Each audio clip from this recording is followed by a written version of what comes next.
Call the regular meeting of the David Douglas School Board to order. Please join me in the flag salute. I pledge allegiance to the flag of the United States of America and to the republic for which it stands, one nation, under God, indivisible, with liberty and justice for all.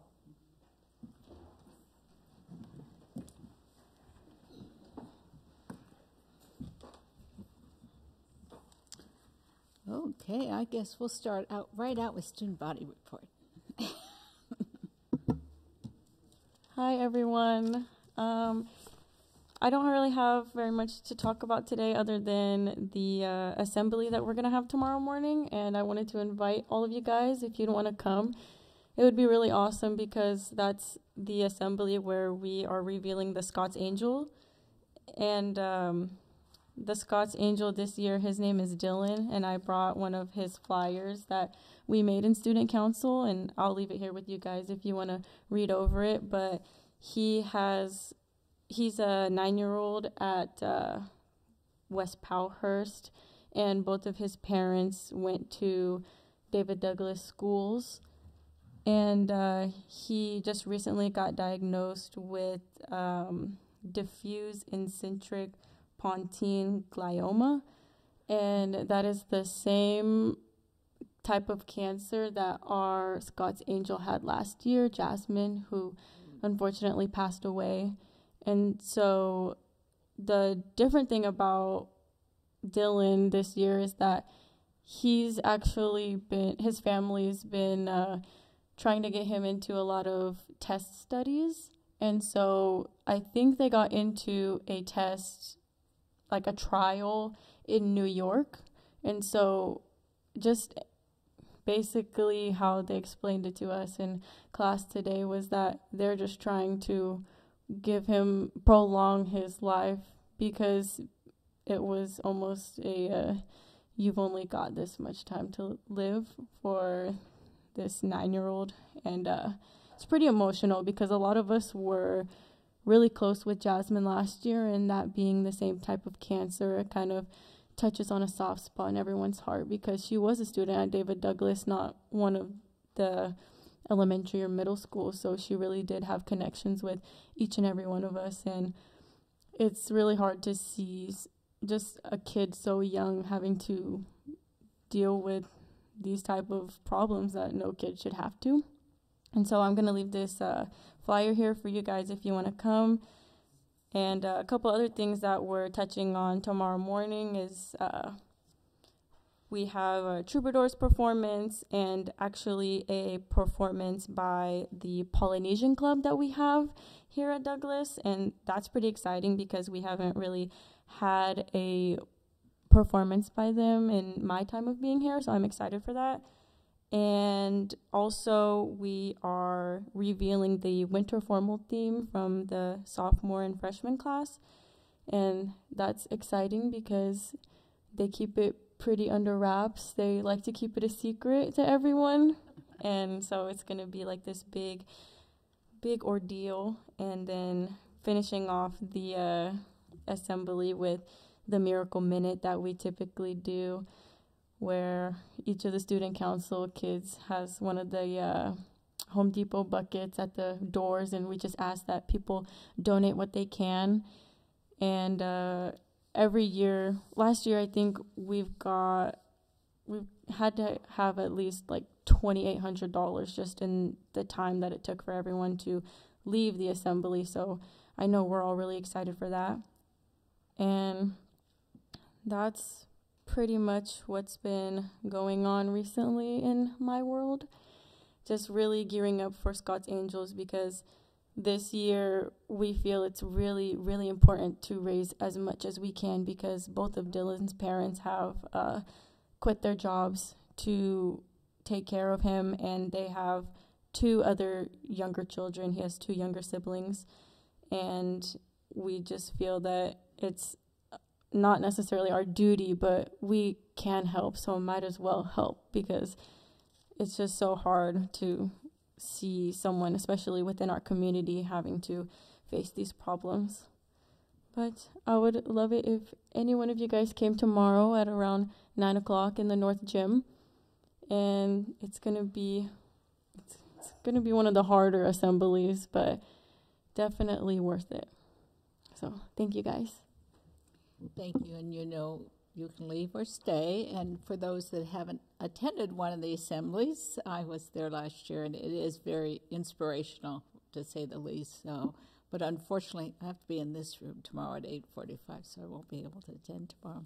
I have a quick follow-up question. I'm curious how we can best get a hold of you in general outside of these meetings. It'd be great to have a couple of follow-up questions just in general about student culture at the high school. And would just love to get to know a little bit more about the work that you're doing. One of the best ways to get a hold of me, other than like personal email and cell phone, is talking to Miss Kolgel, because I have her class every single day. And so maybe I can get your contact information through her, or you get mine through her, because she's a really big help. Is that it? Okay. Next on the agenda is visiting delegation, and Bev Fisher, president of our David Douglas Educational Foundation, is here. Take just a couple of minutes of our time. I was surprised that I wasn't going to be on TV this evening out in the hallway. I missed that last year. It was a surprise. But you are being streamed. Oh, well, I'm going to say and do the same thing no matter what's happening. So anyway, I believe in your packets you all received a copy of our 2017-18 annual report for the foundation. And once again, we're always proud of what we have done and accomplished, especially since the beginning of 1991. You can read yourself. I don't have to read them to you, but like I say, we are very pleased and proud of what we've accomplished. We're still all volunteer board, and work hard to spend the money as wisely as possible. Also, I want to take this moment to let you know that we're planning on our 2018-19 family calendar. And we just had a little meeting, and we're thinking of highlighting the talent that's in our school district, and perhaps having a pencil painting kind of drawing for kids K through 5. And then middle school, we haven't quite determined everything, but separating it so we're not having a kindergartner competing with an older child.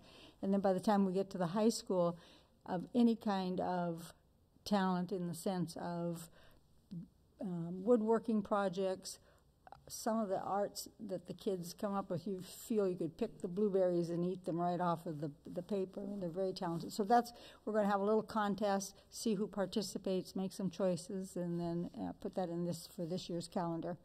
And then something new we've just talked about, and I'm really excited. It doesn't take much to get me excited, but anyway, to save the date, April 1st, which happens to be a Monday. It's the DDEF First non-event fundraising event. And what that is, it's going to be a PJ slumber party, but you get to stay home and enjoy yourself in your favorite PJs, your comfy slippers, whatever beverage you choose. The idea is if you were coming to an event, it cost you this much for dinner and this much for a new dress and maybe a pair of shoes, etc., etc. We're hoping instead of you having to spend your money that way before you even really get to participate, that you'll be generous and send that money in so you can enjoy the event, but you don't have to be there. You can. Anyway, thank you. More information will come as we are working out the details. But after doing that, then I got thinking it would have been fun just to have a pajama party, event. But anyway. Any questions for me? Again? I don't have a question, but Beverly, I know you said we can read this, but I'm going to brag on you a little bit and others because, and I won't go through everything, but the very top line, Kids Fund, since 1991, and how could anyone argue with a Kids Fund? $99,000 that yourself through leadership and the group in general has raised, and then there's many other, from grants for teachers, funds for sports scholarships in our community sports for our youth to make sure no one gets turned away because of money, and the list goes on and on and on. But when you get to the bottom of the list, I just want to recognize, thank you, and everyone involved in this organization. We're talking about since 1991, there's been a total of $812,056 or $812.56 raised, and that's tremendous. So thank you very much for all your work and community service, because it makes a difference. And of course, we're always looking for new ideas, new bodies, new. Some of us are. I hate to use the old word, but some of us are kind of getting there, and so we do need some new young people. So anyone that's interested or know someone. Anyway, thank you very much. Well, I want to make one comment with the Kids Fund, just so it's clarified. That is our payroll deduct. So Kids Fund and special grants are funded by our staff that we use wisely, and they're very generous to do so year after year, and we're able to help those kids because of that. Yep. And anyone who wishes to can donate separately into it, but it's driven by our staff donations. Yes, I appreciate everything that everyone has done over the years, and I've been here a long time, and I appreciate it. Thank you. Thank you, Bev. Okay, before we get started with audience input, now that we're streaming, we thought it would be an appropriate time to go over a couple things. But first I wanted to say that this school board, we wanted to state that we value all public input, and it is the responsibility of the board to actively listen and reflect on public comments. The board will not respond to any comments or questions during the attendee input portion of the board meeting agenda. If follow-up is required, the superintendent or his designee at the board's discretion will contact the individual speaker. I wanted to quickly review some public testimony guidelines and board policy on attendee input. Guidelines for public input emphasize respect and consideration for others, and my hope is that these details foster meaningful participation in our public engagement process. The attendee input portion of the agenda is limited to 30 minutes.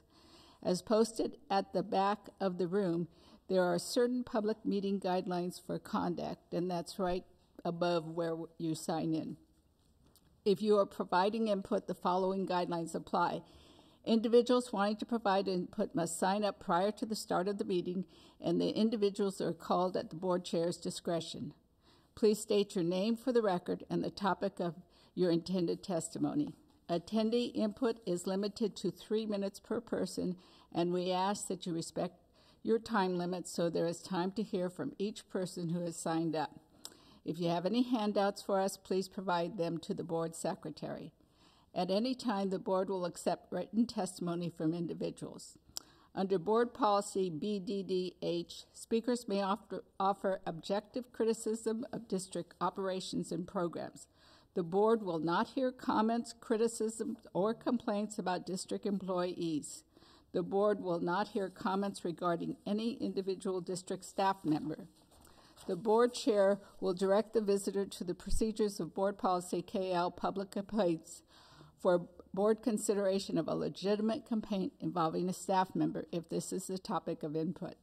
Complaints about staff members are considered a personnel matter and will not be addressed in public testimony and should be submitted to the superintendent's office. We want to thank you in advance for following the guidelines and the board policy. We try to reiterate this at least once a year so that people understand about the input we take. So I will get on with public or attendee input, and Craig Rogers, you're first.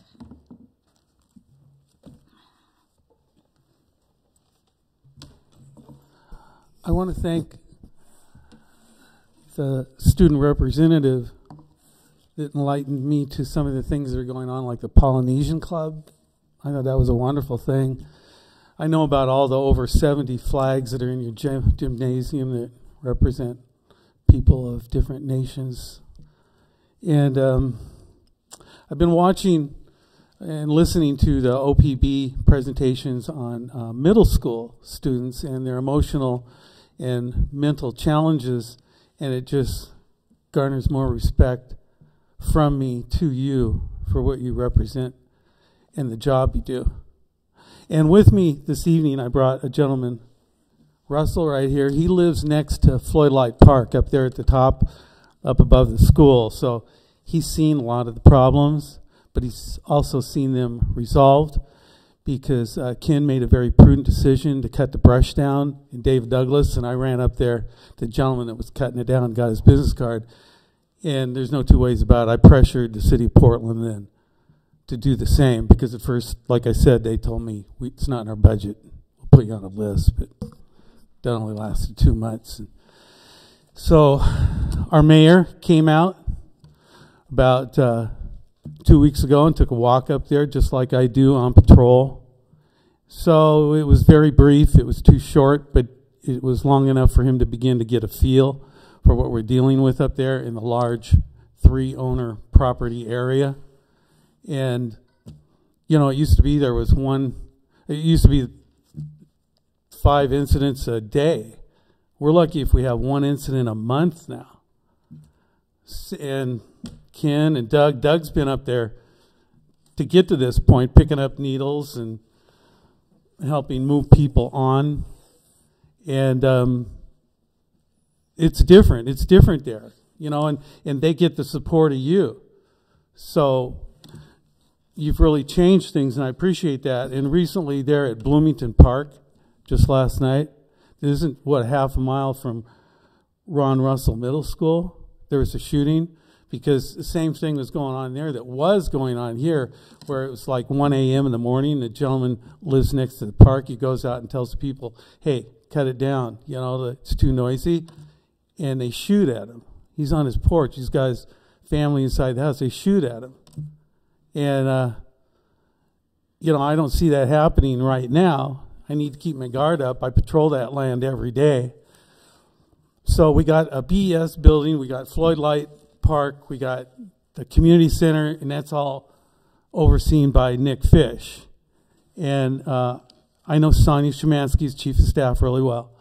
Sonia said that the first full week in January, in the lease, she's going to come out with an assistant and possibly Nick too.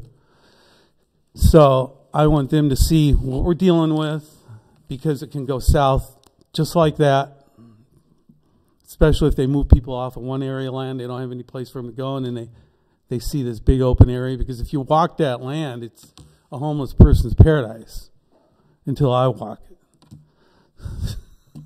So I want to thank you for giving Ken and Doug the kind of support to resolve this issue. So the violence is not going on anymore. And Ken first told me over a year ago his number one priority is safety for the students. And I couldn't believe this guy in front of me saying that, because it was the best thing to hear. Thank you. Thank you. Chris Conklin.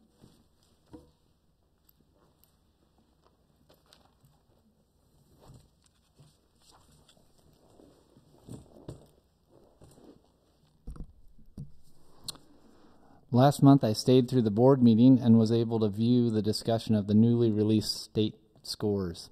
As I watched the district presentation, I gained new insight to why you, the board members, must be confused by the things I'm reporting to you about Mill Park that make the school sound so bad.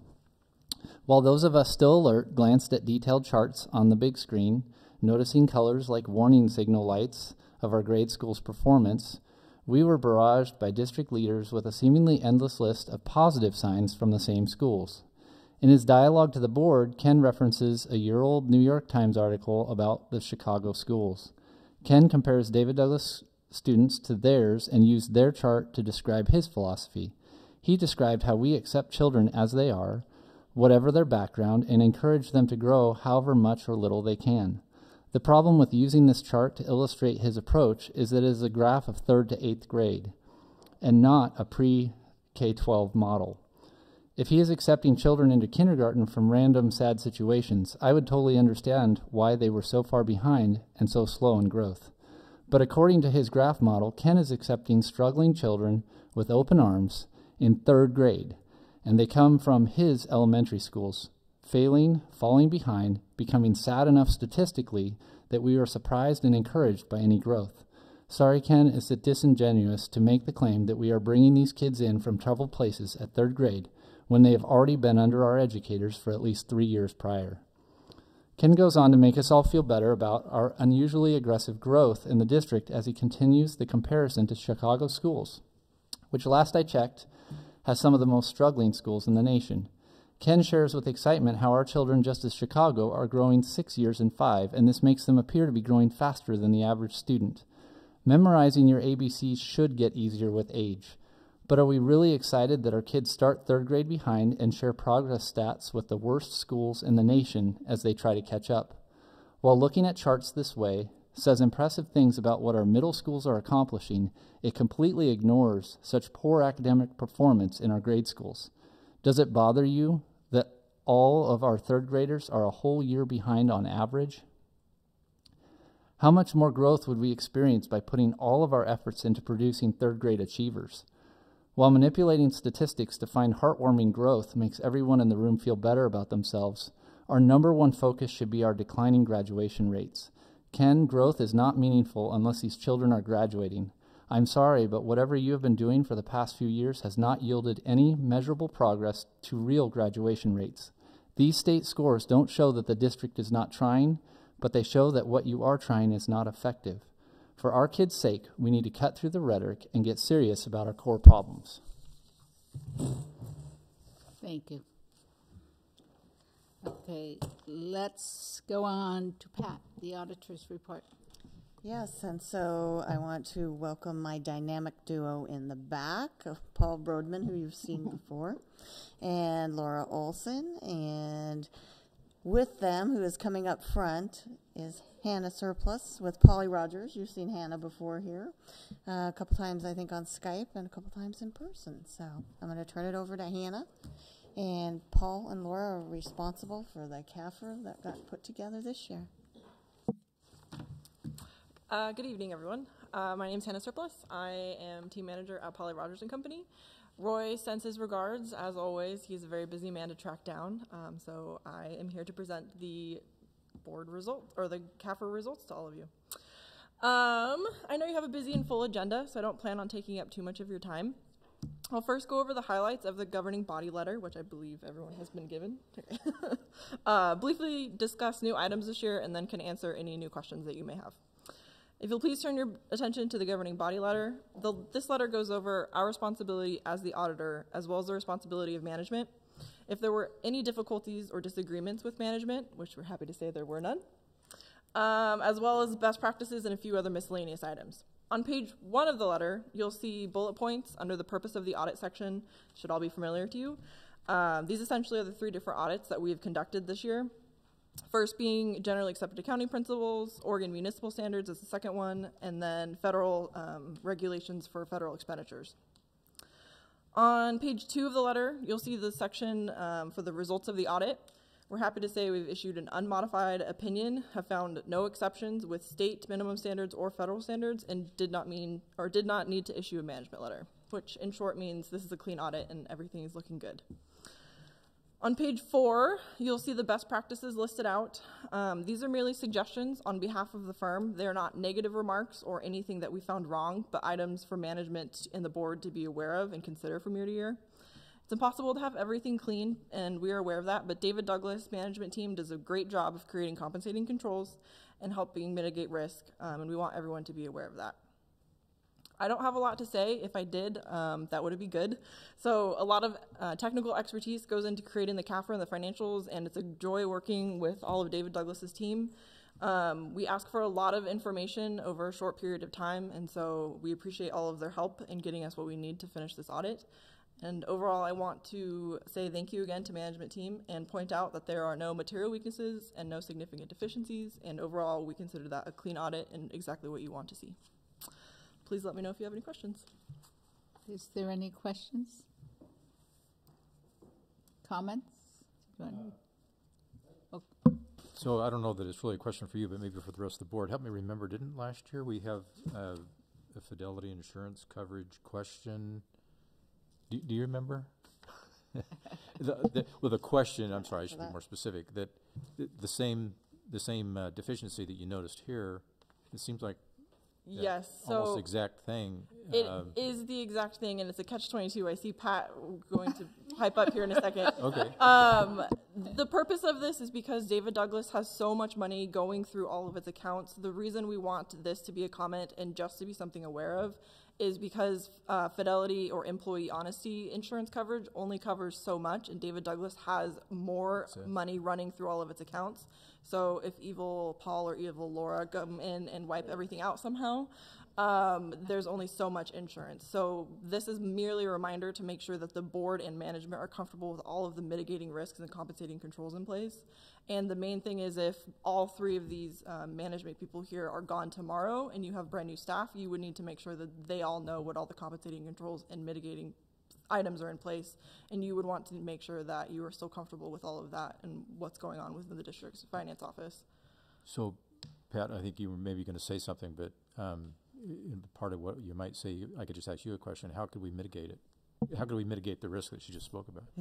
Well, I think you're going to see this on there unless you're going to cover about $50 million worth of cash. I agree, and we would have more severe comments in place if we did not think that David Douglas was not doing a job of mitigating risk.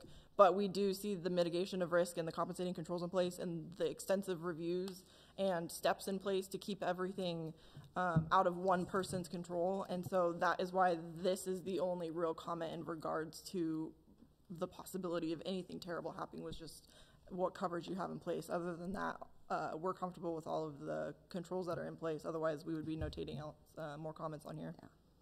And I think if you actually go back, I think this comment might even go back to before my time. It's one of Roy's favorites. Yeah. And so if you recall, one of the things that we brought forward a year or so ago is we make sure that we bring this to your attention every year and give you the option of increasing the policy. And I think a year or so ago, we had a discussion that went the opposite direction, which made them a little nervous. So we make sure that we bring that to your attention when we renew our policy, that whether you want us to increase that or not. So, Where do we stand with that policy right now, as We're far at- as the level of coverage? the level coverage is $750,000. And actually, Kyle did ask some questions, and so if you would like me to bring a little more information next month or send you the information, I can. We've got, if you recall, the 2 different cash accounts, and it might be helpful when I bring the financial report next month to kind of walk through that process with you so you can see the different controls we have. Sure. Okay?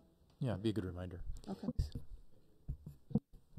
And Pat, I recommend we forward that email. I think it'd be great to forward it now while it's fresh and everyone can see it, because it goes through the double signature, the triple signature, who has authority, who doesn't have the authority, and just kind of those control pieces. But ultimately, that's what it comes down to, is how much money we have moving in and out to ensure that much versus how much could anyone actually access, because there's policies around that. But I want to point out they aren't evil, by the way, so I know, yeah. And I just wanted to take a minute, board, if you don't mind, just to thank Pat, your staff, and Pat, you as well. Obviously, we're, just south of $200 million budget, and your responsibility, your work with our board for fiscal prudency and fiscal responsibility in our district makes a difference, means a lot. Our facilities, you see it just adds to the instructional environment, adds to teaching, and I know I appreciate having such trust in the team and in Pat and all they do to keep us going in the right direction. So, and the board as well. Thank you guys for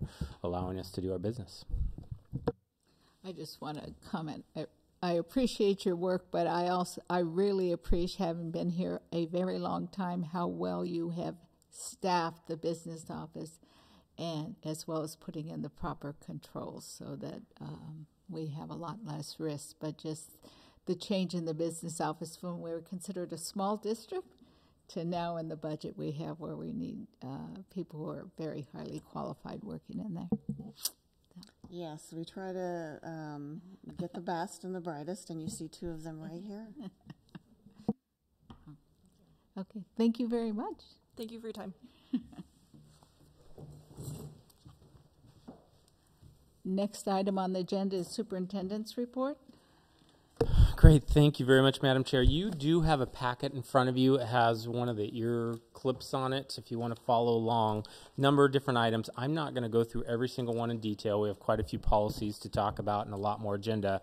But as always, if there's anything that you want me to slow down on and talk about tonight, please tell me. And or if you want me to follow up in any way, shape, or form, please tell me. The very first thing I wanted to share and just have a brief conversation about is our governor's recommended budget, or GRB. It has come out. You guys know, in the 1st of December, I sent an email that shared information about that, which this is just a copy of that in case you forgot. The new information is basically 2 slides from a presentation that I had the opportunity to go to, just to kind of point out a little bit of where we're at in this process and what it all means.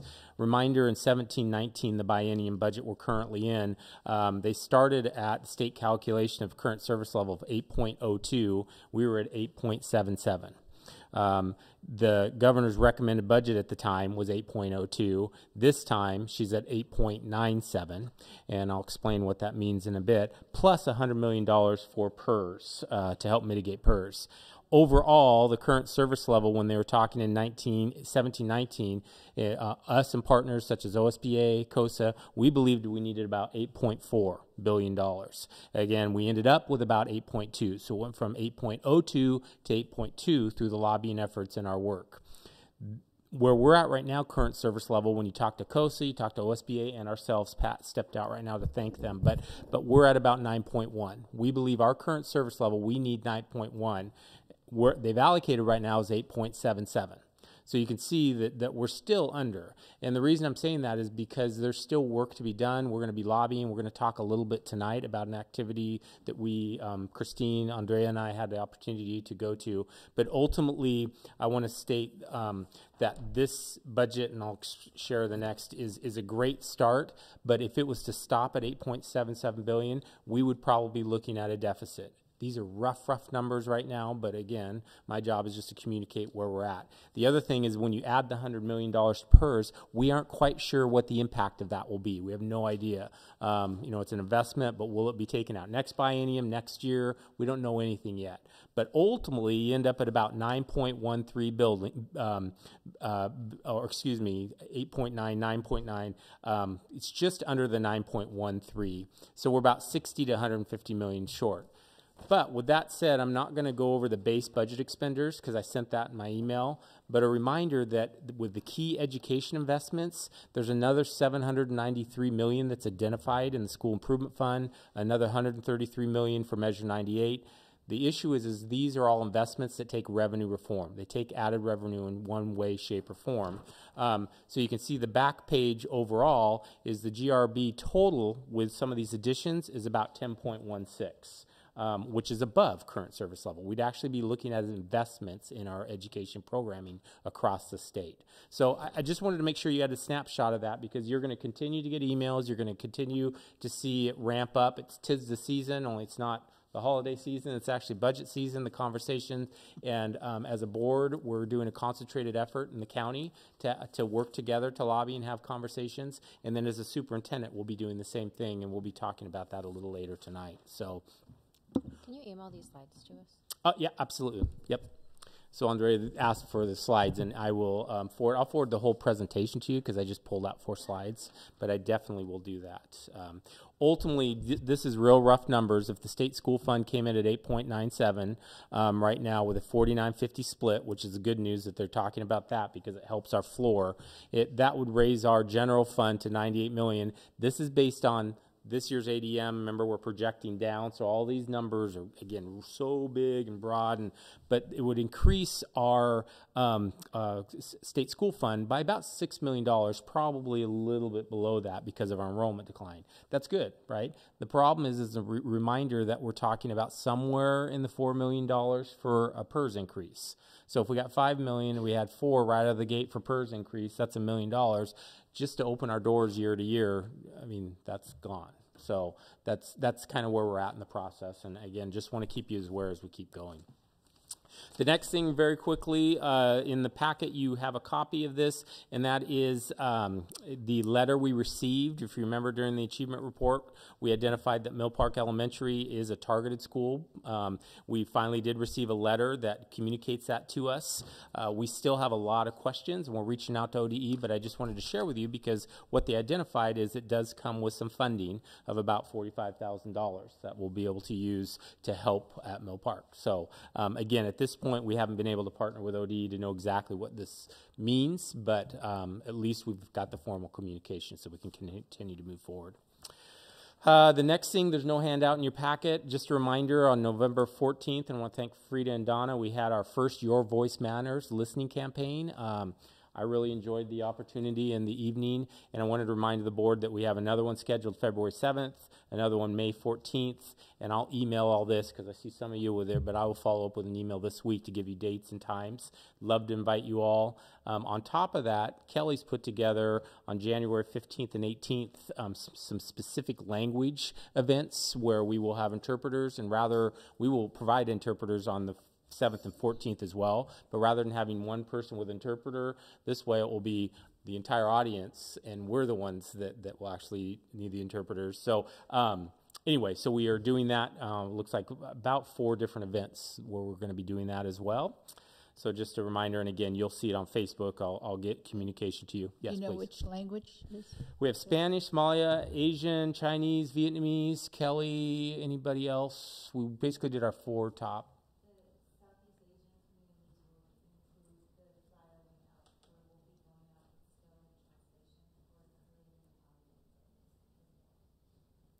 So there's a number.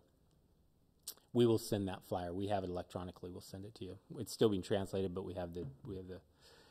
On top of that, wanted to remind and hopefully thank some of you. Our Youth Truth Survey window closed. We don't have the data yet, so no data to show, but all of that we will share every piece of data we receive with it. It looks like, reminder, we only did 3rd grade through 12th grade was who took it. Looks like about 90% of our students took it. So it's really exciting, the results. And then somewhere around, I think just shy of this 2,000 parent surveys, and I don't know exactly if a parent did a survey 3 times, so it's one parent for 3 different levels. So I don't know that 2,000, if it's 2,000 separate parents or 2,000, but we had 2,000 surveys from parents done, is what I can tell you. So again, more data to come, and thank you to anyone in the community that took the survey and provided us feedback because it's important information. Next, a reminder, I sent an email out to the board, but we are in the process of partnering and doing some visioning around our preschool program and early learning programs. And on Monday, December 17th from 8 to 12, we're going to have some visioning and going through a process with a facilitator. I think Andrea mentioned she's going to try to be there and commit. Oh, and Frida can as well. But if anyone else is interested, please let me know. As long as we don't have 4 or more with a quorum, we're good, but we could have one more if you're interested. Next one real quick is in your packet. You'll see it talks overall messaging.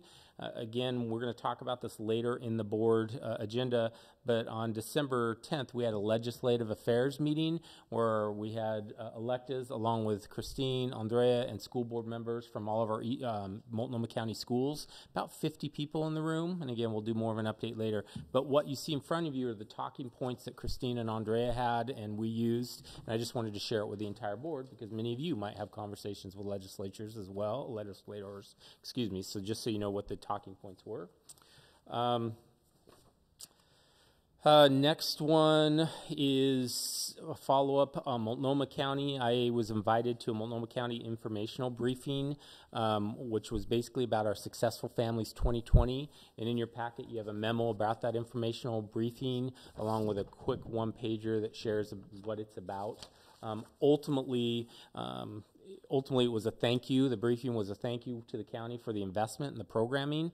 It's a partnership with Reynolds, David Douglas, Metropolitan Family Services, NEA, ERCO, SEI, Multnomah County, and United Way. And basically the opportunity is providing services for kids for underrepresented and marginalized families. So really excited about that work, and I just wanted to share. Next one I wanted to share with the board, we did receive an email, a newsletter email, and I had a brief side meeting with Commissioner Vega-Peterson about the Hanson property. And it looks like beginning in February of 2019, Multnomah County will be, Multnomah County Department of Justice will temporarily occupy portions of the Hanson site. The move is due to renovations being made at the East Campus, which is located south on 122nd. So during those renovations, they're going to be, my understanding, putting in possible temporary buildings and moving offices. So I just wanted to share that with our board and our community. Very close, you guys, to done.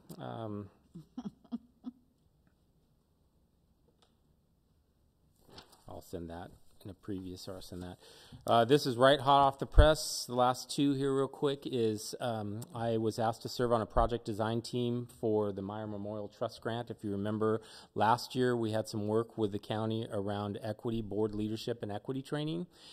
Following that, we had the opportunity to apply for a grant with Meyer Memorial Trust, Multnomah County ESD, and our neighboring districts. And we put together kind of a plan as we move forward around equity team and board training. What I provided in your handout is just the first conversations. Ultimately, the ask is going to be 2 to 3 board members committing to somewhere around 7 sessions of training and planning and moving equity work forward in our county. At this point, this was a first planning meeting, so I really don't have a lot to share. I just wanted to let you know because we're hoping to move forward in February at some point. So the plan is in January to have information that I can share with board and board leadership, with the idea of beginning in February with having our first committee type meetings with 2 to 3 board meeting members from each district. So more to come on that, and obviously if you have questions, please don't hesitate to check in with me. And the last one, this one's new as well. You have in front of you a resolution from the David Douglas Education Association. And that resolution is a resolution that they've adopted, I believe, already, that talks about funding. And all I'm going to do is read the last sentence. It's resolved that the David Douglas Education Association Executive Board will support and encourage efforts to sustainably and amply fund Oregon Public Schools, increasing state revenue. The reason I'm bringing this to you is there is an ask from DDEA leadership if the board would be interested in putting forward this resolution as well. Not tonight, I'm just sharing it with you tonight, but if the board would be willing to adopt this and move forward with this resolution as well. So our union president, DDEA president, had a conversation with Candy and myself. I said I would definitely bring it to the board, which I'm doing, and my intent is to bring it to board leadership, but if there's any conversation out of the gate, great. If not, obviously there's a process for any resolution that we can follow as we move forward. But wanted to bring that to you. And with that said, Julie Talley, who's our union president, might also be contacting you just to have conversations about this and what their intent is and hope is as well. And she's great. So hopefully you'll get an opportunity to talk with her. Oh yes, please. What you just read, the last part there, that the Education Association supports the increasing state revenue, aka increase our taxes. I don't know if I agree, Bryce, but well, did you say that you were going to, at some point, you might ask us to whether we, as a board, we could support Yeah. So DDEA has asked if the board would be willing to support this resolution and actually adopt this resolution. Not tonight. I don't even know if it's going to come before you as a formal. Sure. I communicated with DDA that I would bring it to you, and I'm sure she's going to bring it to you as well. But yes, the question is what you're talking about is funding public schools. Does it have to be an increase in taxes? Could it be a prioritization of current funding, state funds? And I don't know. I don't know if that's necessarily saying more taxes. I do think it's saying fund our schools at the appropriate level. Reminder that we in the state of Oregon have what's called the quality education model that our legislative body adopted, I believe, in 99, 2000. It's been a long time Yeah. ago. So with that, it actually identifies what the appropriate funding should be in our state schools with what we've adopted is around counseling, class sizes, et cetera, et cetera, et cetera. With all that said, where we should be today is $10.7 billion. And what I just showed you is a package at 10.1, and that's if there is new revenue reform, right? So we're a long ways from that. And a final reminder on the 10.7, the 10.7 puts us middle of the pack in the United States. That's average. That's not even, high quality education model. It's just middle of the pack funding. So with that said, I understand your question, Bryce. I don't know that that's their intent or not. We could ask them, but it appears by the way it's worded. Got it.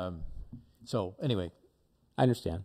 Yeah, I'm just making an observation that if something's brought to, I guess a question if it, it sounded like something was going to be brought to us from what you said, but and I realize that obviously we don't have any impact over increasing, but we can certainly give an advice. Is that what I heard you say, that the Education Association or that the Department of Education? No, this is DDEA. So this DDEA. is our union, our licensed union group. Yeah. Our union president during labor management, we get an opportunity to meet with them monthly, sometimes more. Ultimately, they've adopted this as a communication tool that they plan to share with our legislators. They've asked, hey, David Douglas School Board, would you be interested in adopting the same type of resolution or having a conversation about the resolution? Again, I haven't sat down with our board leadership to say if they're interested in bringing it or not, and if they were, there's a resolution process that we go through. So I don't know if it's going to come as a formal ask or not at this point. Okay. Well, I do know our union president will be reaching out to do a formal ask. Okay. Yeah. Thank you again. Oh, you bet. Thank you. And basically, I see it as we're asking the state to fund our schools appropriately. Well, yeah, I think we've been asking that for... Yeah. And I think people are just getting more formal about it with the state. Yeah, that'd be great. I just ask everyone to kind of review it, and if possibly we can bring it in January for more discussion. That's up to the board, Yeah. Absolutely. So, since it's new. Two other things which I think we'll talk at other business, but I don't want to forget. So number one, I've already talked to Frida and Andrea. January 24th, we have a workshop scheduled, and unfortunately myself and all of my cabinet will be at a state meeting, so we're not available. So we'd like to request that we reschedule that workshop, and I think we can talk about that in other business because there was some conversation about what we might meet about, but we can talk about that other business. And then the second thing in other business that I'd like to request we talk about briefly is we did request and schedule our next board meeting in January that we have representatives from Bond Council and representatives from, Carol Samuels from Piper Jaffray to come talk about a possible bond. But when we get to other business, I want to open it up and talk a little bit. What would you like that presentation to be? What conversations, what information are you interested in possibly? I think last time we talked, someone asked, hey, could we get a presentation about this? So that's all I have. Yeah. Okay, the next item on the agenda is consent agenda. Does anyone wish to pull any? If not, do I have a motion? So moved. Okay, Second. Moved and second consent agenda items. All those in favor say aye. Aye. Opposed? It passes. I guess we're back to you, Pat, with radon update. I know, I just get the exciting stuff. The exciting stuff, huh? So in your packet this evening was an update on our radon testing. As a reminder, we did about half of the district last year, and we're finishing up this year. We have results back for 3 schools, Alsot, Oral Boyles, and Gilbert Park. So in your packet, I described the results. We've got 2 areas at Alsot that we're working on. Oral Boyles is all clear. And we have 1 area at Gilbert Park that has a long-term test. As a reminder, this is quite a process to go through. We go through a short-term test. We go through a long-term test. Sometimes we do a continuous test to see when the radon is occurring. And we do a lot of tweaking to our HVAC system. And then occasionally we have, areas where there's no HVAC, but we've put in offices or done interesting things because we're always in need of space. So that makes it a little challenging. But if there's any questions, I can answer. If you want to email later, I also have included some updates on some of the areas from last year. And if a school isn't on there, it means it's all okay. If a school isn't on here, it might mean that it's on the docket to be tested still. Oh. So you can go out to the website. There is a testing schedule out there as far as what was done last year, what's being done this year. And so eventually you should see every single school on here with either all clear or what's being done and what's been mitigated. Okay. Does anyone have any questions? Oh, Donna. I just wondered, is there a certain point where it's determined, we need to make parents aware of the fact that there are elevated levels? And if so, who determines that? So yes, there is, and it is in our Safe and Healthy Schools plan, and so I would need to go back and reference the exact amount. Okay. Right now, we haven't had actionable levels as far as you need to clear the space and not use it. And in areas where we've had elevated readings, we've been able, for the most part, to mitigate through changes in our HVAC. We have a couple areas where we're actually going to need to do some depressurization or some additional options, and they're looking at that now. But everything is on our website and available for review. Thank you. Any other questions? Okay, we're going to legislative update, and I guess this is Ken, Andrea, and Christine, since Andrea and Christine attended the meeting on the 10th with the legislators. So I don't know who wants to start. I'll start. So we have been meeting with other school board members in the area to make sure that we are aligned in how we are advocating to our state representatives and the full legislature come up as we are approaching this next session. And so we had a meeting earlier this week, which was, I think, really and fantastically attended, both by multiple school board members, but also a handful of legislators. And we broke out into different tables around workforce and funding and early childhood education and some other ones, to talk through basically what are our challenges and why we need additional resources. And I would say that the legislators who were there were folks who we know are willing to champion and who really needed our stories to help facilitate the dialogue with their colleagues as they go into next session. And so I would say, per our table, Ken and I were at the same table and Christine was at another one. I think that the conversations were great. I should also mention, obviously, there were other superintendents in the room, as well as staff from the speaker's office, and we were able to really talk through where in our school districts our needs are overlapping. So, for example, bless you, the issue around declining attendance perhaps, or issues around our kiddos' generations becoming more diverse, and how we are looking at diversifying our workforce, or what are our strategies for making sure that as we are hiring, that teachers and administrators are reflecting the diversity that they're seeing in the classrooms. And so it was great to be able to have that shared messaging to the legislators, and I think overall it was a really successful opportunity. I don't know if either one of you have other pieces that I'm missing, I'm sure.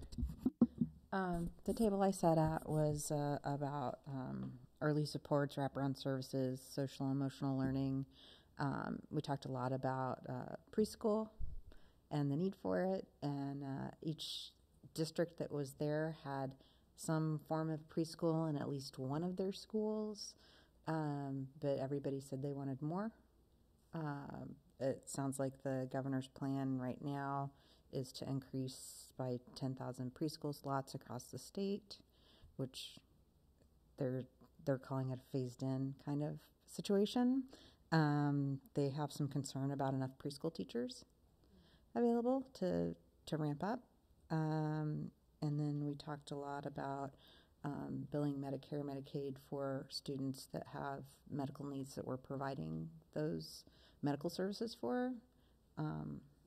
I'm not sure where that goes, how that goes. And we talked about an increase in the percentage cap for our special ed students. It's capped at 11%, and that's not, we spend way more than that, and as do the other districts. So we talked a lot about that. I do feel like we have a lot of very small children with having some mental health, behavioral health type issues, we know. And I got the real sense that the state legislators don't have a really good grasp of what that means, or how we would deal, how we would use funds to help those children.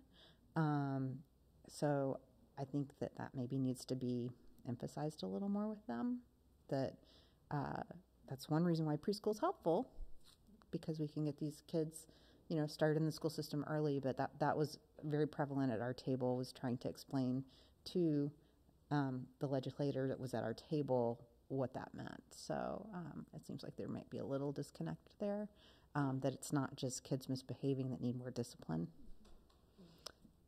So, but yeah. Great. I don't think there's anything I can add. It's just the intention was a more coordinated and concentrated effort to have conversations.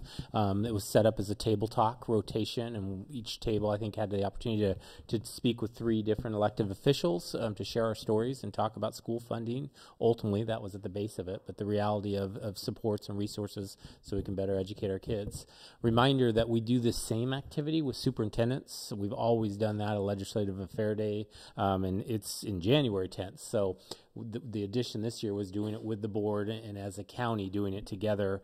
Part of that came, if you remember, we've added a legislative affairs specialist at the Multnomah ESD that we help fund. All of the East County schools help fund. She was there that evening along with other legislative affairs specialists from across the state. So I would agree. I think it was a successful evening, but it was conversations, right? It was an opportunity to tell our story, hear from our elected officials, and hopefully move forward with providing solid funding for education. A question I have, going through this many years, in regard to lobbying, because we have the lobbyists, but I know with housing, they have set a date to lobby for housing, April 1st. Don't we have an education day, I guess you'd call it, for lobbying that's set as well? The answer is yes and no. So in the past, they've had a lobby day. They call it a legislative lobby day, and kind of everyone floods the Capitol around education. This year, they're doing it different, and they're doing it ongoing, and they're doing it by region. They haven't established all the dates yet. So it's not just one date. It's going to be about 6 to 8 dates, and they're going to invite different regions to have more ongoing conversations during the process. So they're changing it up a little bit, Frida, but... Who's they? Sorry, they are arranging it? Our lobbyists? Oh, so Sorry, no, that's okay. Yeah, it is our lobbyist, but it's through COSA specifically who takes the lead on it. Yeah, and then our lobbyists. So we have one through East County. COSA has 2. Beaverton is a school that has 1. Salem has 1, or not Salem, Portland has 1. So that's kind of the team in the state that are legislative affairs specialists. So the conversations tomorrow, for example, we have a superintendent's council meeting that I'll be attending, and we're going to be setting our agenda. I'm wondering if there's something that we can do on a more like David Douglas collective basis, because what I see often with lobbying, and it's important because like the Education Association or the Classified Union or Stand for Children, all these groups will have their own advocacy day. The superintendents have their day that they go, school boards sometimes do. I'm just wondering if we can do something collectively as a community. There's so many times when we may have different, not the same agreement on how to get to the situation, but if we can have some simple talking points and have parents, kids, school board, the unions, the superintendents, administration, all on the same page at the same time, I just think that doesn't happen. And I would love to see David Douglas lead that. And I'd be happy to work on it if anyone was interested. Well, given we had some parents that asked what they could do, I think it would be appropriate. I guess what we need to know as much in advance as possible, which isn't always a lot with the legislature, but if they need people testifying, because if we could get parents testifying versus superintendents and school board members only, I think it's more impactful. I know I go for housing, but it helps because I'm not a housing advocate. I'm not connected with any kind of group that builds affordable housing or staffs it or anything. So it's more impactful because I don't have that financial relationship and stuff. So, but I haven't heard as much. We used to do it quite a bit in the past, but I haven't in the last 10 years or so heard as much of that type of activity with parents. Well, I'd be happy to explore options with you, Stephanie, and we could include union leaders anyway, so I'll reach out. Reminder, those legislative affair days, lobbyist days, those days we go out, we aren't testifying in those days. Those days are meeting in the Capitol. Right. Yeah, you're in the hall, right, so, but yes. Yep. My other question, were all our legislators there? Well, you're putting me on the spot for you. Oh, well, there's Alyssa Kenny-Geyer, there's Jeff Reardon. He was there. Shamia Fagan. Shamia was not. Well, she's not technically sworn in yet. Dembro has part of our area, and Hernandez was there. So most of them were there. And then Senator, what's her name? Lori Moses. Yeah, she's Gresham. She was there. Yeah. Mm-hmm. So. And Bynum. Yeah, Chuck was there, and then Bynum. Oh, that was the Representative one I forgot. Bynum. Yes, she was there. Okay, so we had a fairly decent turnout of ours. Yeah, but they tended to concentrate. If there was 5 or 6, it was mainly the ones that covered Douglas, not Gresham and the other. Multnomah County invited, so legislators from Multnomah County region were invited. Yeah. Okay. Any questions from anyone else? Okay, we have our first reading on board policy, and there is a significant list here, so I'm not going to read them all off. This is just the first reading, and if you've looked at it and saw anything of concern, now is the time to bring it up on the policies. Some of it was just updating. Others, there's a packet of optional policies as well. Am I not hearing? I just have a question, and it looks like it's a law thing. That's why we're doing this. But I find it interesting that the word possessions being taken out of the ones about the tobacco. So you can't use it, no distribution or sale but the ones we're deleting have possession also. And so does that mean that kids could have a vape product on them as long as they don't use it, or? No, so kids. Because I see it's aligning with law, but it just kind of, it seems interesting that that's the piece that gets struck. Yeah. Which policy specifically are you referencing? It's KGC. Yeah, KGC. Yeah, yeah.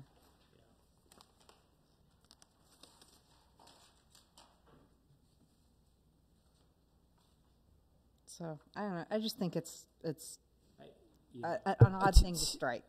Yeah, and like you said, it says to be consistent with Oregon law, so I'm not quite sure. I could check into it. It's still prohibited. Mm-hmm. It's just they changed that one word. Yeah. But is this for our students or for adults? Because we have staff and all others. Mm-hmm. Because usually we have specific things for students often with this type of thing. Yeah, this one's all. Okay.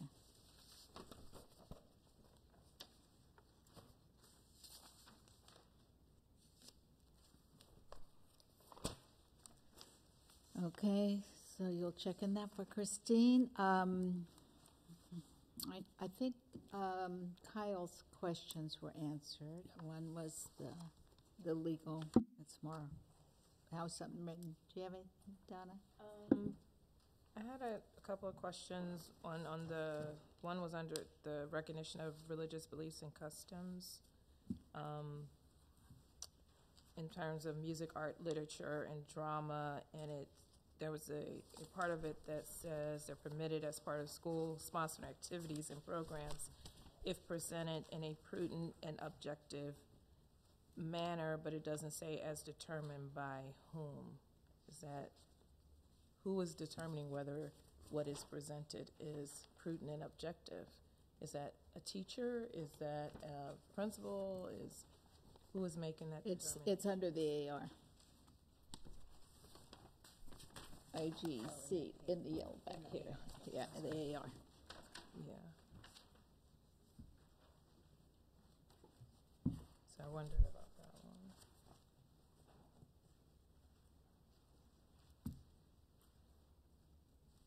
Yes, there's another question there. Mine has to do with the policy because there's a difference. The reason they're yellow is because they're administrative rules that they're following. Mm-hmm. Okay, and then the policy itself is what we have in white. And these are optional, if I remember right. That's correct. Yep. So we need to decide, do we want to put them in? Mm-hmm. Okay. My question on religion in schools was, I felt it was too broad, that it should relate to curriculum or something, that there shall be permitted to teach or present to students information about religions, but it just leaves it too open. And so too much wiggle room. I would like it relating to curriculum. I mean, I guess what I'm seeing, though, is like that being actualized like in a music program in elementary school. Like with my kids right now, you know, that being the holidays, it's not necessarily curriculum that the music teacher has to teach. But you understand what I'm talking about. I do. I like that it's broad because it leaves it leaves creativity on the table for programs like art or music. As opposed to like direct curriculum, which a lot of I'm just throwing out an example. Yeah. I don't, because our administrative rules discuss music and art, literature and stuff. I'm just concerned at some point in the future we could have a teacher who decides to basically teach their religion, and we could have parents yelling at us because it seems almost too broad and stuff. So I'm not sure how I would word it, but. Well, And I just want to remind all the board members that what these are, just to be clear, OSBA sends us policies, they send us the optional. So, any one of these at any time, you can say we're not interested in, we can change the word, we can reflect. What we do is bring it to your attention. We don't want to just hold them back. This is what OSBA is suggesting that we review, make sure. The one thing in this one, for example, if there's conversations, rather than teacher shall, it could be may be permitted. You could do it right like that. That would answer your questions for you. Again, the rest of the board would need to talk about that, but there's changes like that we could make that maybe. I do think it's good for us to consider having a policy around religion in schools in general. I think that it is, even though it's an optional policy, I think it's a good one to undertake, especially considering the diversity of our district. I myself am a Muslim, and I think that it's come up in our household, and what are the rules, around the different holidays, and I do think that it's good to have a policy. I'm not sure that this is exactly the one we'd want to adopt, but I think it's worth a discussion. Yeah, I don't have a problem with policy. I just, having a policy, I just was concerned about the wording in this policy.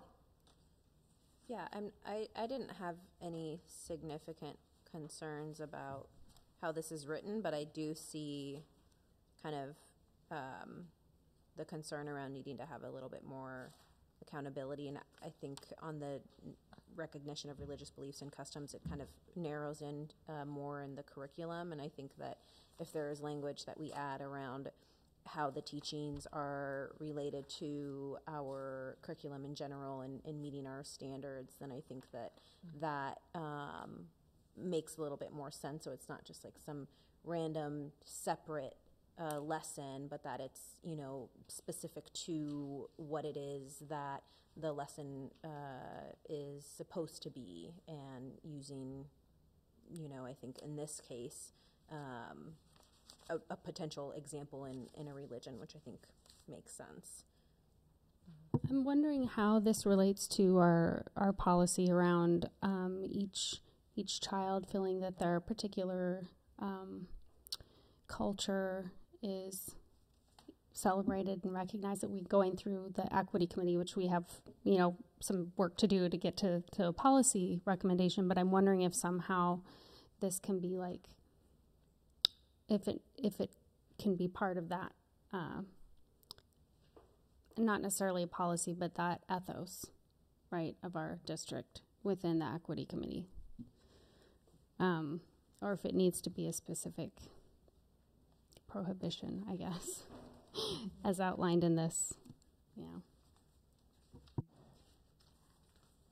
Well, we don't, it is up to us if we want to add the optionals. We can always, and we've done it before, we've pulled certain things and discussed further. So, does anyone have any objection on the changes for the current policy that are being updated so the district knows? If not, we can set those aside at least. The current policy specifically just on religious? No, that's an optional policy. If you look, your first packet was current policies that you need to review, and most of those are either deletions or they usually go through and bring them up to date with the new laws and stuff. So, so they give the recommended changes that need to be changed. Because example, compulsory attendance, I was questioning the age because I thought, Okay. are they not requiring kindergarten? Because if I read that, kindergarten attendance isn't required. I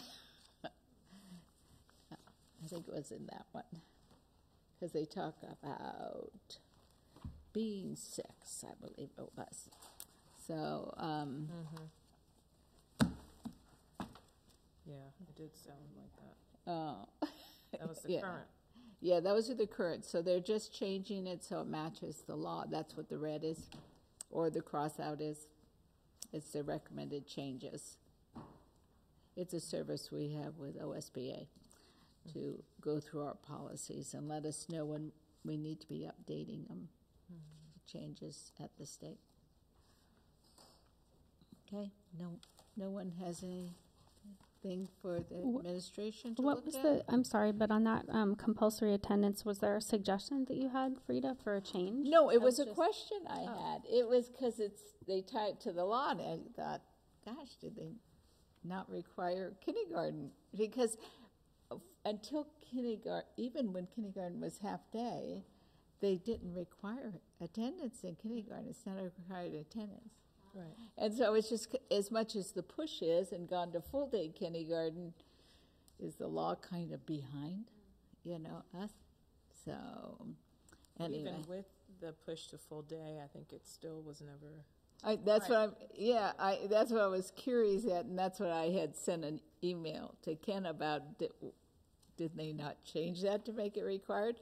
Because it seems it's unfortunate because kids need that so much, and if parents know they have that loophole that they don't have to bring them, it's not required. It makes it harder to push on the attendance at that level. But anyway, on new policies, do you want us to continue with this? Did you want to go with the suggestions, these optional policies? Well, I had a question about one of them, or comment, or whatever you want to call it. It's the immunization, physical examination, vision, eye screening, dental screening one. So on the dental one, we have, so this particular policy requires that parent or guardian of a student who's 7 years of age or younger and is beginning education in the program, but the district for the first time will within 120 days of beginning the program, will submit a vision screening or eye exam, and then it goes on to talk about dental exams. In the dental one, it says that if the dental screening is a burden for the student or the parent, and it gives like the cost of obtaining it, or the student doesn't have access, but it doesn't have that same opt-out for the vision. And a lot of, it seems like it should have. It should be in both places. I don't know if everybody's medical insurance or whatever they have also covers vision screening. It may not. Or dental, but at least the dental has the opt-out. Do we give children vision screenings in schools still? As far as I know, they still were doing them, and that may be why they don't have the opt-out, because we do them as well. So, but it should say something about that the school will, like, do we do it in first grade? What grade we do it? I want to say second, but I'm not 100% certain. Because it just feels weird to have this in here. If we're screening all our kids already, then I don't. Remember, this is option. Young kids, and then they do them like every other. So it's not every grade, but they do start off, and so I want to say it's first, maybe second, third. Okay. And then they stop for vision. So this is Thank you. This is an optional policy. Okay. So I'm not sure how much we even need this when it's an optional policy. It seems odd to have something in there telling parents that they have to submit something when really we do it for them. I think they're required by law to do it, because I know when I was at Gilbert Heights, I remember talking with someone about it, because my granddaughter got one of the things for the parents to sign off that she had her dental screening and whatnot. So, not that they get everybody signing off and sending them back, but they make an attempt at it, is my understanding. It just seems like an odd thing to put in a policy. Well, like I said, these are optional, so it's not one of the ones that's highly recommended. Only the compliance and reporting standards are highly recommended. So it looks like medications is required. Yeah. So we don't have to go to a second reading on the others unless we want to add them to our policy. it's correct. We could also, we could give more time. Also, people could read through emails back and forth before our next board meeting, through our agenda meeting. We could pull it, and or at the actual evening, a second reading, we could pull any one of the optionals and say we want to approve these policies, but we want more time with these, or we want to not. So, or you could do all of that. You're right, Madam Chair. With that, I move that we approve the policies as outlined, the new ones. Are we ready to do that? Reading. No. No, This is just first it doesn't sound like everybody's ready to do that on the new ones. Now, we can, if we want to move just to approve the current policies, if there's no objection, we can do that without going to a second reading, if I remember right. But Kyle's not Yeah. here. And he likes to be here He's a policy wonk. well, and in the past, he's actually requested when somebody was missing that we postpone the vote on a policy until everybody's Yeah. here. So the fact that he's not here is, he probably would like to be here for that. So we can wait I'm just and saying. do a second reading, which automatically just approves it when we do a second reading. Can I ask, is there no current policy on the interscholastic activities? I don't see that. No, it's a new. It's just new. Yeah. And just from historical, we don't always go with these optional policies. They're definitely whether we decide we want to put them within our main policies. What I've seen David Douglas do a lot of times is take something super complicated and then boil it down and make it much simpler. Yes, easy yes, to 'cause use. Because some of them have just all kinds of very specific language that we tend to boil them down a little bit. That's what I've seen. So then perhaps we need to decide which at least policies we think should be included. Then get into what those policies actually say. Yeah. You know what I'm saying? Like whether or not we should have an interscholastic policy, since there isn't one currently, and then we could decide whether or not we agree with how they have worded it here. Does that make sense? Yeah, I would suggest, since the compliance and reporting standards, if there's no objection to the way it's written, and the medications, which is a required policy, that we move those ahead for second reading, and we can pull the others for more discussion and more closer review if people want changes to them, so that we can move one whole group ahead for second reading. Make sure no one has any objections to the That sound? Okay? Okay. That's what we'll do then. Okay, now I've messed up my whole thing here, so I find my agenda.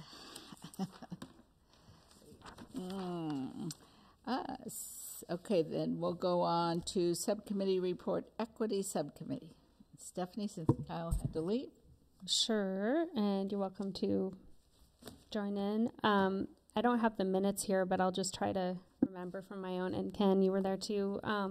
So one of the things that we did was present the Equity Committee all the proclamations that the board had passed so far, and the group had a really lively discussion around, how we're actualizing their celebration within the schools, and kind of how we get input on how to celebrate or how to make sure that folks are honored. And so that was a really excellent conversation. Some about where does it live, if there's curriculum or great ideas that are happening in one school that maybe could be planted in another school or lifted up district-wide, because it seemed like in terms of their actualization of how different schools were, for example, celebrating Latinx Month, that there was differences, right? So there were some around how do we actualize it, and where does it live? Is it a district thing? Does it happen among principals? Is it the educators themselves that are responsible for that? And then we had, was there anything else kind of on the resolution side? And then we had kind of two pieces of potential equity policy that we wanted to discuss. We really only got to the first one, which was really around workforce diversifying the workforce and looking at it from many different angles. There was discussion about ensuring that we had a group of stakeholders that was broader than just, administration involved in that. And we looked at, that was pretty much the only piece that we tore apart a little bit and played with. And then at the end of the meeting, we realized we only had 3 minutes left to discuss the second piece of policy, which is around disparate discipline. So we decided that at the next meeting, we were going to spend the time looking at that piece of policy. And our idea really is not to do everything all at once, but to take a few of the really big chunks of equity work that we want to advance in the next year or so and try to give it a direction and throw it up to the board for potential policy. I think that's what we talked about, but I don't know what else. Okay. If there's anything else, I don't know. You hit it all from memory, huh? Yeah. Okay, did Kelly or Ken want to add anything on that? That's great. Yeah. I thought I remembered there was a conversation around a racial equity policy. Well, that's what it is a racial equity committee, and these would be two pieces of potential policy that would be brought up to the board level. Am I misunderstanding that, or? Yeah. Yeah, Ken. I was going to agree. Yeah. So it is the specific conversation of the committee that I'm hearing is we have an educational equity policy, but we need or should have or should explore a racial equity policy. Mm-hmm. And then the conversation, should it be a piece of our current equity policy, or is it a separate policy? But right now it's really conversations about what's the committee even talking about to recommend to the board. Right, and I think that the idea really is to get to a specific racial equity policy that would be at the board level with recommended work that happen kind of over the next several years. Or I think surfacing certain things that would be obviously administration's role, but that the community really wanted to have input on. Great, and I think that was my question, not necessarily the two policies that you had mentioned, but the ones specific to a racial equity policy. We're not working on that right now. Okay. I mean, really, we're digging into a couple issue areas, and I haven't been kind of in the leadership of that committee. I mean, Anna was really leading it. And so I'm not sure what the goal was, but I thought that we were eventually trying to move there to get a racial equity policy. But really, at this point, we're digging into a couple of the major equity issues that were surfaced as urgent. I think both the last year and a half or so I was here around workforce issues and then also around disparate discipline. That's the best I can tell you. It hasn't been like... we're taking a lot from the community, right? It's not a board directed. It's a board committee, but the work is directed by the people at the table. So it's a little messy in my opinion, but I'm very German, so. Okay. Any other questions on that? Okay, we'll move on to other business. I do see here, Pat, you have one piece of other business. It's a request for proposal for office paper. So we just need it approved, I'm assuming, so because of the amount. So do I have a motion to approve? I move to approve a 1-year contract with West Coast Paper Company, not to exceed $175,000 per year supply paper. Okay, do I have a second? Second. We've got lots of seconds. Anyway, Laura, you got one of them, I'm assuming. Okay, all those in favor say aye. Aye. Aye. Opposed? Okay, it passes. Okay, and then Ken, you had two things you wanted to bring up.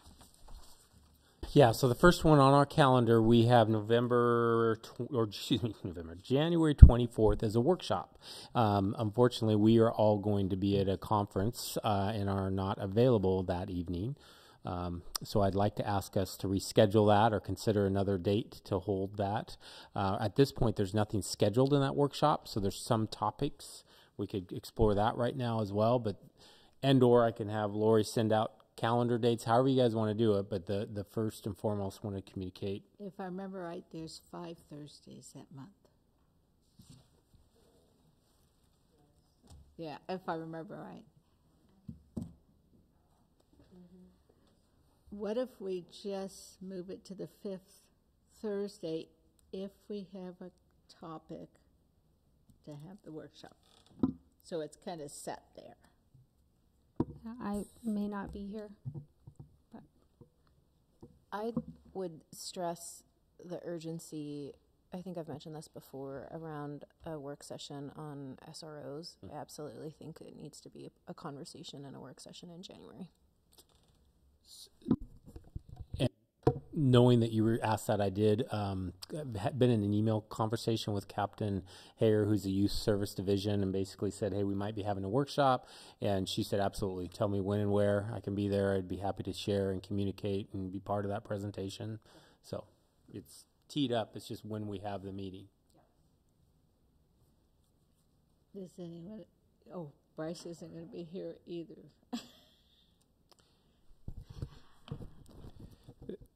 So look at dates.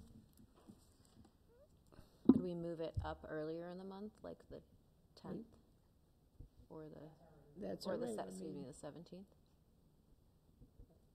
I know it'd be back to back. that works for me, actually. I do think it's good to have that meeting early, Andrea, especially as we head toward the budget season, to really understand what that decision means. I don't have a problem with the 17th. Just I can't do the 17th. we're going to have a hard time getting everybody together and stuff. Not at the holiday lot. They're still gone. A Thursday? No, it doesn't have to be a Thursday. We've kind of let people know to reserve that 4th Thursday for workshops. Can we get like a doodle poll or something out to try to schedule us to make sure we can all attend in January? No. Yeah, I think more. I think we'll add some Wednesday. We'll look at the Tuesdays and Any day. Wednesdays. Maybe Yeah, we'll target any- those 3 days: Tuesday, Wednesday, Thursdays, and we'll provide a bunch of options in the Google poll and see what we can get. Okay. And I'll just reiterate again, I do think that it would be a really important conversation for us to have in January. I know it's an additional ask on everyone's time, but I think that it would be very useful for us in the long run. I want to avoid any indication that we're not having a really public, open dialogue around this.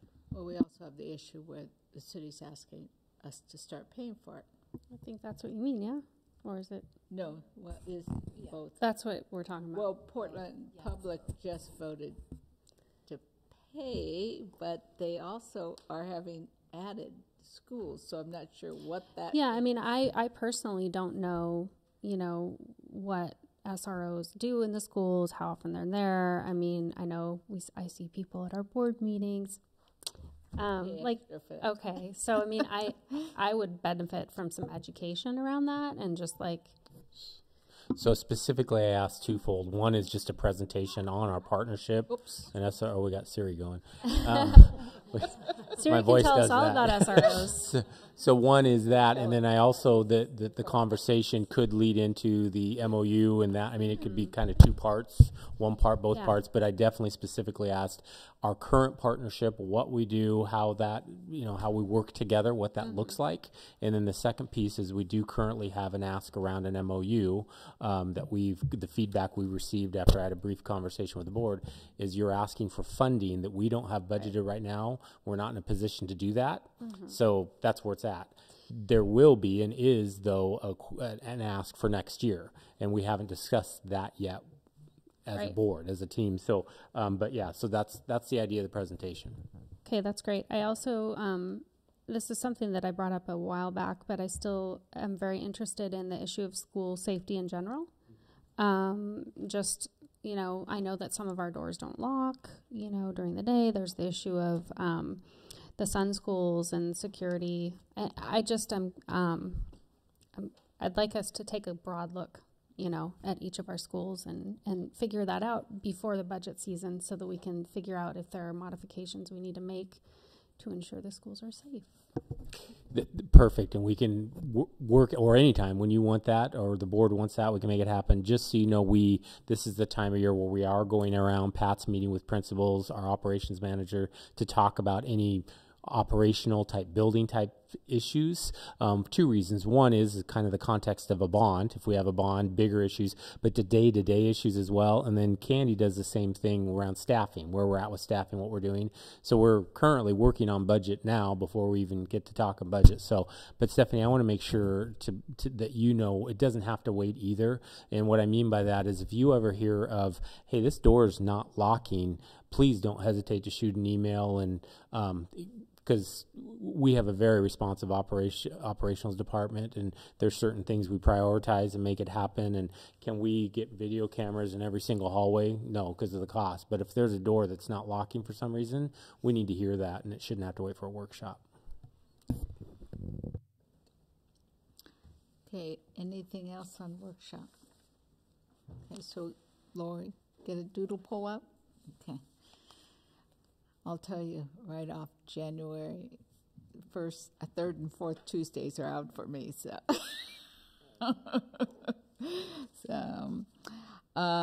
The other is bond council. You wanted to speak about bond council?